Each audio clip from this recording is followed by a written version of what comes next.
오늘도 우리 주님의 은혜가 여러분과 가정에 충만하기를 간절히 축원합니다. 전우자분이 그렇게 인사합시다. 다 잘 될 겁니다. 이렇게 인사합시다. 네. 습관이 돼서 알지? 이러고 마는데 꼭 하십시오. 잘 될 겁니다. 이렇게 주 안에 잘 될 겁니다. 정성을 다해서 그렇게 인사하시기를 부탁을 드립니다.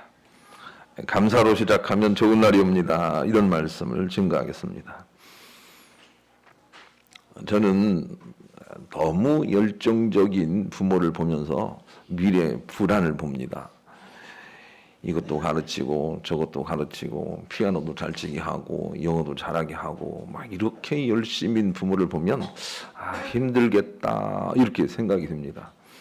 세상에서 자기가 심는 만큼 거두는 것이 하나님의 법칙인 건 맞습니다. 그런데 그런 것을 심으면 중요한 것을 거두지 못합니다. 푸석푸석하고 어려운 그런 인생을 살게 됩니다. 그러니 눈에 보이는 욕심을 심지 말고 하나님에 대한 감사를 늘 심어 살아야 됩니다. 자녀를 키우기 시작할 때 부모가 결심해야 될 것은 어떤 일이 있어도 나는 감사로 키워야 되겠다 이렇게 결심하는 것입니다. 잘못해도 감사로 키워야 되겠다 하고 감사로 시작하는 게 참 중요합니다. 그리고 나서 그 감사를 지켜 살면 힘들고 어려운 것 같은데 주님이 적과 꿀이 흐르는 땅으로 우리를 이끌어 가십니다. 정말 좋은 가정을 만들어 준다고요. 그래서 시작을 감사로 시작하는 게 참 중요하다라고 하는 것을 우리가 알아야 되겠습니다. 그래서 다윗은 그냥 감사로 시작합니다. 여호와는 나의 목자시니 내가 부족함이 없으리로다 하고 감사로 시작을 합니다.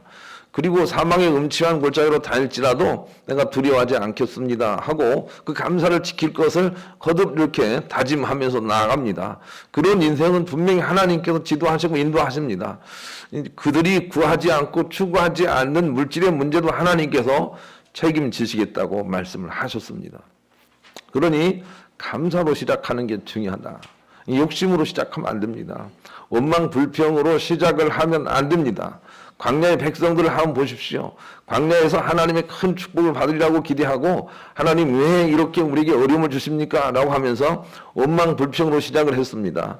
욕심으로 시작을 했습니다. 그 결과는 처절하게 실패입니다. 주님이 준비한 땅으로 나가지 못합니다. 그러나 여호수아 갈렙만큼은 어떤 일이 있어도 그냥 감사로 시작하고 감사로 과정을 겪고 감사로 마쳤습니다. 그랬더니 그에게 준비한 젖과 꿀이 흐른 땅이 그들에게 들어갈 수 있도록 허락이 됐습니다. 감사로 시작을 해야 됩니다. 시작이 참 중요합니다. 감사로 시작을 해야 됩니다. 특별히 결혼을 하기 전에는 여러 가지 생각을 많이 할 것이나 결혼 시작과 함께 감사로 그렇게 출발하는 게 중요합니다. 그냥 감사하리라. 감사하리라. 그렇게 마음 먹고 감사로 시작을 해야 됩니다. 그래야 좋은 날이 옵니다. 저희들도 그렇습니다만 결혼해가지고 하나님께서 원하시는 정말 축복된 그런 결혼 생활을 하는 사람들이 많지 않습니다. 그것은 감사로 시작을 안 했기 때문이고 늦었기 때문입니다. 지금부터라도 감사로 시작을 해야 됩니다. 그래야 우리가 잘 될 수 있습니다. 믿음으로 승리한 믿음의 위인들은 어떻든 입술을 굳게 지켰습니다. 원망 불평을 하지 않았습니다. 힘든 상황에도 감사, 하나님 영광 돌리고 하나님 의지하고 그런 믿음을 가진 사람들이었습니다. 그런 사람들은 분명히 그의 믿음과 함께 좋은 인생이 전개되더라라고 하는 것을 우리가 성경을 통해서 보고 있습니다.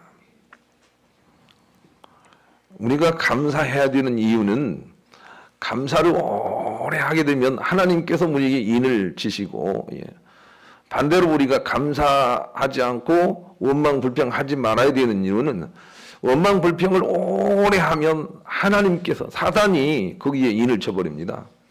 그래서 사단의 사람을 만들어 버립니다. 그렇기 때문에 우리가 감사를 계속 해야 됩니다. 세상 살면서 평판이라는 게 참 중요하다 난 그렇게 생각을 해요. 사람들에게 그 사람은 그런 사람이야 하고 이미지가 굳어지면 상당히 손해를 많이 봅니다, 여러분. 그런데 하나님 앞에서도 힘들고 어려워도 그 사람은 감사하는 사람이야. 그렇게 인침을 받아야 축복의 문이 열린다. 그렇게 말씀하셨어요. 그런데 일마다 때마다 원망불평하고 남 비판하고 두려워하고 그리고 뭡니까? 화를 내고 이런 사람들은 사단이 어느 순간에 인을 탁 쳐버립니다. 그리고 나서 도무지 돌이킬 수가 없는 상황이 옵니다. 이것을 성경은 우상숭배, 사단 경배라고 하는데 이 사단이 인치는 순간들을 그렇게 말을 하고 있는 것이고 오늘 본문은 그 얘기를 하고 있습니다. 너희들 사단에게 인받지 않도록 감사함으로 깨어있어라. 그런 내용이에요. 9절로 11절까지 다시 한번 읽겠습니다. 읽습니다. 시작. 또 다른 전사 곧 셋째가 그 뒤를 따라 큰 음성으로 이르되 만일 누구든지 짐승과 그의 우상에게 경배하고 이마에나 손에 표를 받으면 그도 하나님의 진노의 포도주를 마시리니 그 진노의 잔에 섞인 것이 없이 부은 포도주라. 거룩한 천사들 앞과 어린 양 앞에서 불과 유황으로 고난을 받으리니 그 고난의 연기가 세세토록 올라가리로다. 짐승과 그 우상에 경배하고 그 이름표를 받는 자는 누구든지 밤낮 쉼을 얻지 못하리라 하더라. 그랬습니다. 우리가 감사함으로 하나님의 인을 받아야 됩니다. 그래야 좋은 날이 옵니다. 그런데 원망 불평을 오래 하다 보면 그것이 누적이 되다 보면 사단이 인을 친다는 것입니다. 가룟 유다를 생각해 보십시오. 늘 원망 불평이에요. 예수님 도대체 그 모양이 무엇입니까? 예수님 그래가지고 어떻게 잘할 수가 있겠습니까? 예수님 이렇게 하면 뭐 안 되겠습니까? 자꾸 원망 불평을 하다가 사단에게 인을 받지 않습니까? 사단에게 인을 받아버립니다. 돌이킬 수 없다 그 말입니다. 그래서 사단에게 인을 받지 않도록 조심해라. 사단에게 인을 받으면 그 후의 인생이 정말로 고난의 연속이다. 그렇게 우리에게 말씀을 하고 있어요. 그런데 감사하다 보면 하나님께서 어느 순간에 인을 치십니다. 그게 아브라함 아닙니까? 감사했더니 하나님께서 이제 알겠다. 네가 나를 사랑하는 줄 알겠다. 내가 너와 네 자녀에게 복을 주겠다 하고 창세기 22장에 하나님께서 인을 치지 않습니까? 이 감사를 오래 한 결과로 하나님께 인을 치고 있는 것입니다. 힘들고 어려워도 감사합니다. 이렇게 자꾸 감사로 생활해야 됩니다. 그래야 우리가 하나님의 인을 받고 영원한 하나님의 승리의 장중에 나갈 수가 있습니다. 감사를 생활화해야 되겠습니다. 지속적으로 감사를 해야 되겠습니다. 감사한 입술만 가지고 있어야 됩니다. 그렇지 않으면 우리가 하나님의 인을 받지 못합니다. 마찬가지로 원망 불평 한 입술을 가지고 살아가면 사단에게 인을 받아버린다. 이것이 오늘 본문의 내용 아닙니까? 사단에게 인을 받는다. 그 이름표를 받는다. 666을 받는다. 이렇게 말씀하십니다. 그러니 우리가 입술이 얼마나 중요한지 깨달아야 되겠습니다. 그러기 위해서는 어떤 순간이라도 하나님은 손으로 우리를 이끄신다. 이런 믿음을 가져야 되겠습니다. 그래서 믿는 사람은 들어가도 복을 받고 나가도 복을 받습니다. 아파도 복을 받고 건강해도 복을 받습니다. 사업에 실패해도 복을 받고 그리고 성공해도 복을 받습니다. 이 들복날복에 대한 믿음이 있어야 우리가 감사할 수 있습니다. 많은 사람들은 사업에 실패하면 너 실패했다 그렇게 얘기하나 하나님은 그렇게 말씀하지 않습니다. 믿음으로 살다가 감옥에 들어가도 하나님은 결단코 내가 너를 버린 것이 아니라 그렇게 말씀하시고 믿음으로 산 사람들은 지금도 하나님이 나를 세우시고 고치시고 있다는 걸 믿습니다. 하나님이 나의 힘들 때도 하나님의 일을 하고 계시다라고 하는 걸 믿습니다. 이것이 들복날복입니다. 들어가도 복을 받고 나가도 복을 받는다. 이 믿음을 가지고 있는 사람은 늘 범사에 감사할 수가 있습니다.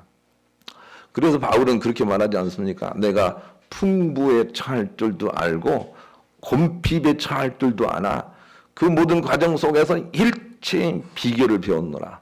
내게 능력 주시는 자 안에서 내가 모든 것을 할 수 있는 자. 이 비결을 깨달은 것입니다. 풍부해도 가난해도 상관하지 않고 주 안에서 주님을 기뻐하고 감사하고 깨있으면 하나님이 모든 걸 하시도록 이끌어 가시더라. 이런 믿음을 깨달은 것입니다. 그래서 실패하는 속에도 하나님이 함께 하신다. 나를 세우신다. 성공해도 하나님이 나를 세우신다. 어떻든 하나님은 선하시다. 이런 믿음을 우리가 붙들어야 됩니다. 그래야만 우리가 항상 감사할 수 있습니다. 정약용 선생님이 하피첩에서 이런 얘기를 했습니다. 아침에 햇볕을 먼저 받는 곳은 저녁 때 그늘이 먼저 지고 일찍 피는 꽃은 그 시듬도 빠르다는 것이 진리입니다.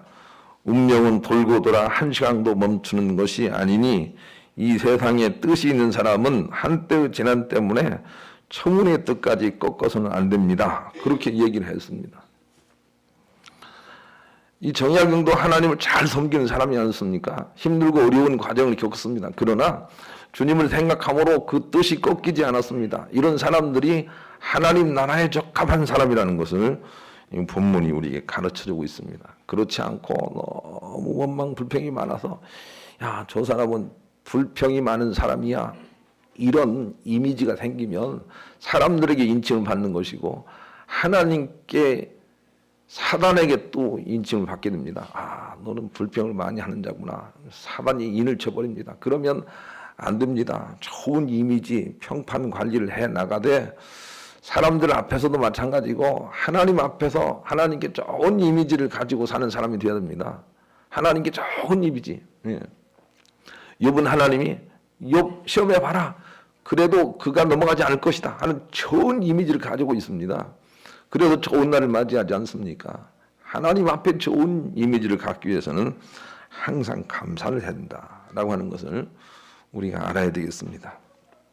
두 번째로, 감사는 상황을 반드시 이깁니다. 여기에는 실패가 없습니다. 어둠이 빛을 이기는 방법이 없습니다. 한번 묵상해 보십시오. 어둠이 빛을 이기는 방법이 없습니다.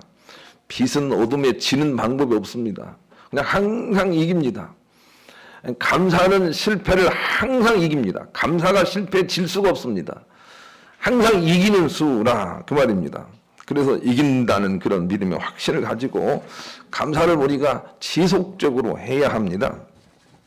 이 감사에서 우러나는 그 믿음의 아름다운 열매를 금지할 법이 없다. 갈라디아서 5장 22절로 23절에 그렇게 말씀하셔서 이걸 금지할 법이 없다는 것입니다. 항상 감사가 이깁니다. 항상 감사는 이깁니다. 그런데 이기는 수를 두지 않고 다른 수를 두기 때문에 우리가 못 이기는 것입니다. 감사는 항상 이깁니다. 무적입니다. 토저는 이런 얘기를 했습니다. 우리 각자 마음속에 나의 멸망을 원하고 꾀하고 있는 원수를 하나씩 품고 있습니다. 이 원수의 중요한 특성은 노탐음입니다. 우리가 이 원수를 마음속에 살려두면 결국에 가서 우리 모든 것, 육체와 영혼까지 잃게 만듭니다.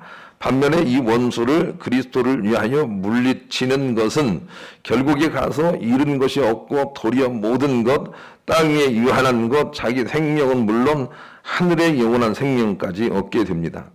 예수님은 이 원수를 이기는 방편까지 제시해 주셨습니다. 그것은 자기의 십자가를 지고 정과 욕심을 십자가에 못 박는 일입니다. 그리고 감사를 시작하는 일입니다. 그렇게 말을 했습니다.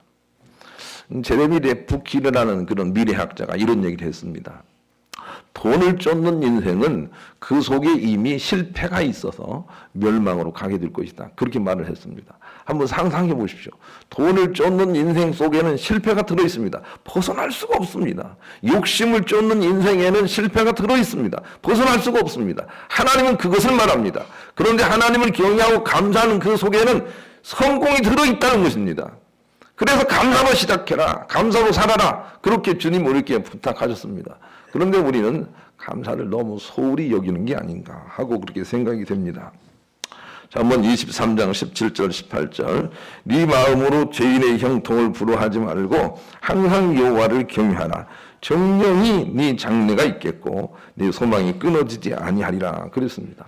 하나님은 이렇게 당신의 자신감으로 우리 가운데 자꾸 말씀을 하고 있습니다. 감사하는 자에게는 천국문이 열리고 분명히 정령코 잘 되려니와 원망 불평하는 자는 잘못 될 것이다. 이렇게 말씀하십니다. 그러니 우리 입술에서 지속적으로 감사가 나오는 그런 삶을 살아야 됩니다. 그래도 감사하죠.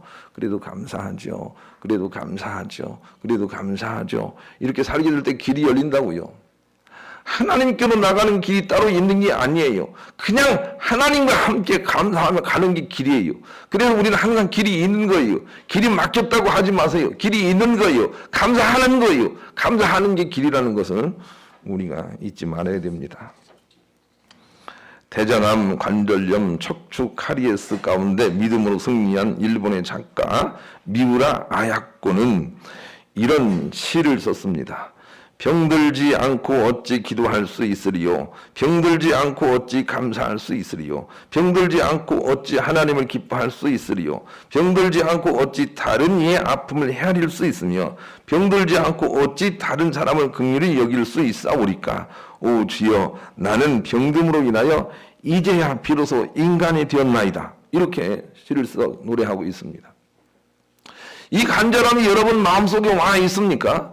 우리가 너무 감사하지 못하고 제 삶을 살지 못하여 혹시 하나님의 사랑으로 우리가 아픔 가운데 있다 할지라도 이 아픔을 통해서 하나님에 대한 감사를 회복받을 수 있다면 그제서야 비로소 제 삶을 사는 것이다 하는 고백과 함께 이렇게 변화된 삶을 산 그를 우리가 기뻐하지 않을 수가 없습니다. 우리도 그런 깨달음이 필요합니다. 정신의학자이자 신경학자인 에이민 박사는 생각이나 감정, 행동은 뇌의 기능에 직접적인 영향을 미치며 방사선 단층 촬영을 통해 우리의 감정과 뇌의 혈액량이 달라지는 것을 눈으로 확인할 수 있음을 증명했습니다. 즉 부정적인 생각이나 감정에 사로잡힐 때는 혈액량이 감소하고 오른쪽의 뇌와 뇌파 피질 활동이 감소하며 소뇌의 기능이 점차 정지되어 간다는 사실을 알게 된 것입니다. 그러나 반대로 사람이 감사할 때 뇌의 활동이 활발해지고 모든 것이 합력하여 선이 되도록 최대한의 기능을 발휘한다고 강조했습니다. 여러분, 그러니 우리가 감사함으로 우리 속에 있는 모든 치유의 은사들이 나타날 수 있도록 우리가 그렇게 살아야 됩니다. 힘든 일이 있어, 어려운 일이 있어도 감사함으로 우리가 최적화될 수 있도록 그렇게 애를 쓰며 살아야 됩니다. 하나님께서 치유하실 수 있는 방법을 이미 거기에 넣어놓고 있는 것입니다. 그냥 감사하는 것입니다. 감사하며 끼어 있는 것입니다. 거기에 변화가 있다. 예. 바꿔줌의 역사 있다. 이렇게 말씀하셨어요. 디모데전서 4장 4절로 5절 하나님께서 지으신 모든 것이 선함에 감사함으로 받으면 버릴 것이 없나니 하나님의 말씀과 기도로 거룩하여짐이라 그랬습니다. 여러분, 하나님의 말씀과 기도로 감사함으로 깨어 있을 때 하나님이 바꿔주시겠다. 그렇게 말씀하셨어요. 치유하시겠다. 그렇게 말씀하셨다고요. 그러니 감사를 우리가 넘치게 해야 됩니다. 지속적으로 해야 합니다. 그래야 우리가 주님의 축복으로 나갈 수가 있습니다. 하나님은 힘들고 아픈 지금도 우리를 사랑으로 이끌고 계십니다. 이 하나님 우리가 붙들어야 됩니다. 그리고 그 하나님의 능력이 나타나도록 감사로 잘 버티기도 하고 감사로 주님이 일을 하실 수 있도록 우리가 주님께 마음을 정하고 잘 이기며 살아가야 됩니다. 그래야 치료가 속하고 정말 놀라운 회복이 나타날 뿐만이 아니라 주님이 예비하신 젖과 꿀이 흐른 땅으로 우리를 이끌어 가게 되는 것입니다. 우리 안에 있는 모든 승리를 기억하면서 어둠이 없어진 하나님을 늘 기억하면서 감사함으로 끼어 있으셔서 무슨 일이 있어도 주님의 이름으로 승리하시고 주님이 예비하신 놀라운 축복의 땅을 이 땅에서도 체험하시고 그리고 우리의 육신이 땅에 묻히고 난 이후에는 저 영원한 나라 축복의 땅 영생의 땅에 넉넉하게 들어가시는 복된 여러분들이 다 되시기를 우리 주님의 이름으로 간절히 축원합니다. 그런 마음을 가지고 305장 찬송가 1절과 2절을 부르며 성찬식 거행하겠습니다.